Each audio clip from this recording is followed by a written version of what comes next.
look, this they say I'm soft. They say I'm pitching you softballs, bro. So I wanna talk about this, bro. So I want to talk about the infamous videotape that's going around social media, man. I want your part of the story, man. About they, I ain't gonna show the video or nothing. I ain't finna do that. I don't do that. I ain't gonna show the video or nothing, but I want, what I'm saying. I want you to elaborate on it. You know what I'm saying? They showing the Absolutely. video of you, I guess, going on your tennis porch with a yopper or whatever, and they all up and riled up about it. Can you tell your part of the story, bro? Because I know it's always two sides to Absolutely. every story. You know what I'm saying? Absolutely. Yeah. Absolutely. And this is linked to the Tanya Burns situation. So I'm gonna show you how they are it's certain individuals running these little packs. So the video is not new. It came out about a year ago when the situation was going on. I got all the documents and paperwork right here. I had helped the individual, man, who was out here homeless. And I got him a job and I put him in one of our houses. For about a year, everything went well. Then after a year, individuals want to quit paying rent, they moving individuals in the house that don't supposed to be in there. It was just supposed to be her and her son there. Then I see the daughter, then the boyfriends, and all these individuals is moving in there. On top of that, my people stay right across the street, so I'm watching my house at all times. So it got to a point to where when you stop paying rent, you got dogs and things like that in the house.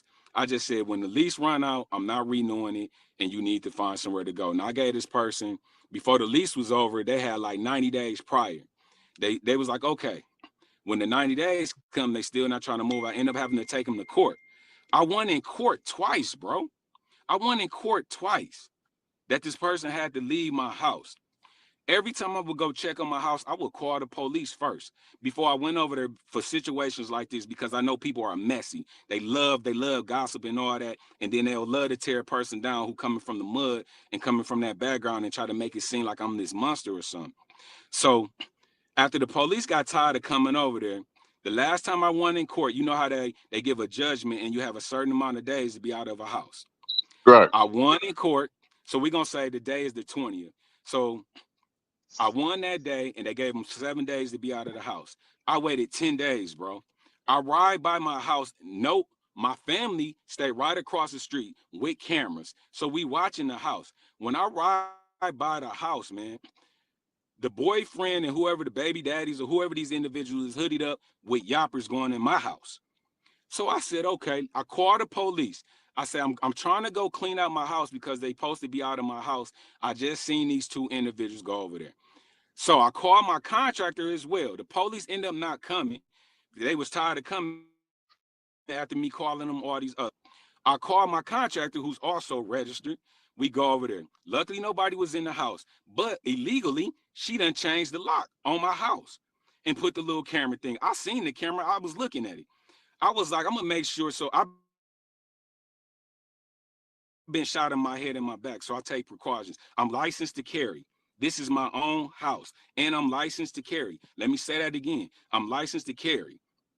No one was in the house, thankfully. I changed my lock, start cleaning that stuff out. Everything was good. Then that same night, she burns down my house. If my uncle wouldn't have been across the street and called the fire truck, it would have went all the way to the ground. I got the paperwork right here, bro. The fire report. I had to put a PPO out on this person, and I sent you some of the documents.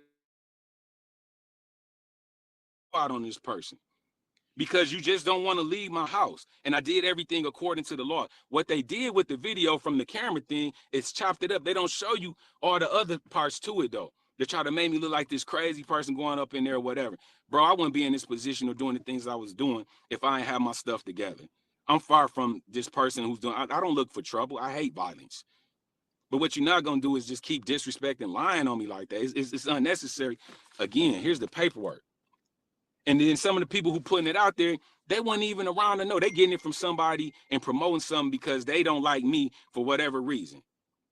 And then it's sad. Then for me, as a thinking person, and this is what I encourage others to think. If a person that I never did business with me, don't know me personally, but the first thing coming out of their mouth is something negative about me, you got to question yourself, why do they want leadership? What's your issue with this man? Because when you look on Facebook, you can see all the work I'm doing. I'm too busy involved in doing multiple things. I sit on too many boards. I don't got time for nonsense, bro. This is why I don't even really be doing interviews, because I'm too burnt out and tired.